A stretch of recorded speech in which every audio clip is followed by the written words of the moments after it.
You know the NFL is here when you have guys disgruntled.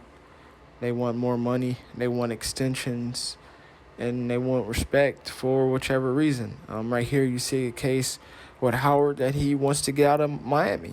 Miami is a very, very solid team. They've had a great defense. He's been a part of that great defense, and now it seems like he wants out. I do believe he wants to win a Super Bowl. If you look at the Dolphins, they don't give him that opportunity. He wants to get paid and be able to win the Super Bowl. The problem that many NFL players face is that you're going to have to choose one or the other. He's a player that feels that he doesn't have to choose one or the other because he's that great of a corner, one of the best corners in the league, obviously. So for him, he can have his cake and eat it too. If I'm the Dolphins, would I look to trade him? I don't know.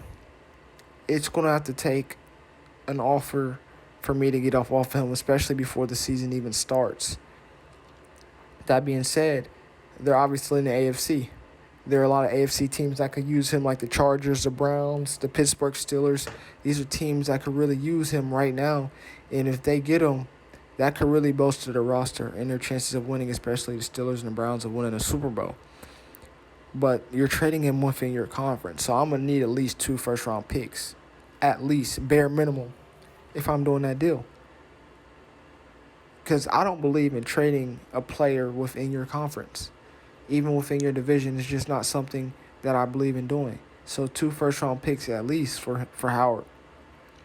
If I'm an NFC team like the 49ers, they can definitely use a corner. And if they can get him, they are, I don't know how Trey Lance is, but if you have a great defense, that can do wonders for a young quarterback. We've seen Russell Wilson with the Legion of Boom. They ended up going to Super Bowl, winning one, losing one, but, went to 2 Super Bowls nevertheless. Jimmy Garoppolo went to the Super Bowl before, so maybe Trey Lance can get there, but you want to make it as easy a transition for him as possible, and having a great defense, having a guy like Howard can definitely do that for this team.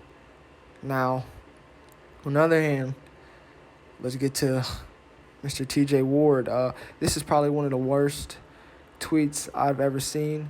Coach Ron Rivera has been doing everything to educate his players about, obviously, the new mandates and possibly having to forfeit the games if not enough people reach that 85% threshold. He's upset that his team is nowhere near that 85% threshold. He's brought in doctors, and then even after bringing in doctors, you hear guys like Montez Sweat say, I still need more information before we as a team can even reach that 85% threshold. And TJ Ward, is saying, hey, forget that. You should just not coach no more. This is your fault, that whatever you have going on, that's on you. Don't make it a part of the teams because you have your own personal health conditions. I think that's wrong. And I think that's something that should not be said. This is one of those tweets that you don't press send, and a lot of people are on his tail for going after Coach Rivera like this. I think this was tasteless. You can have your beliefs about whichever you want, but, going after a man that, had cancer, that was getting treated and still trying to coach is very, very distasteful, and this was just a poor choice of words by TJ Ward. He should delete this tweet and definitely apologize.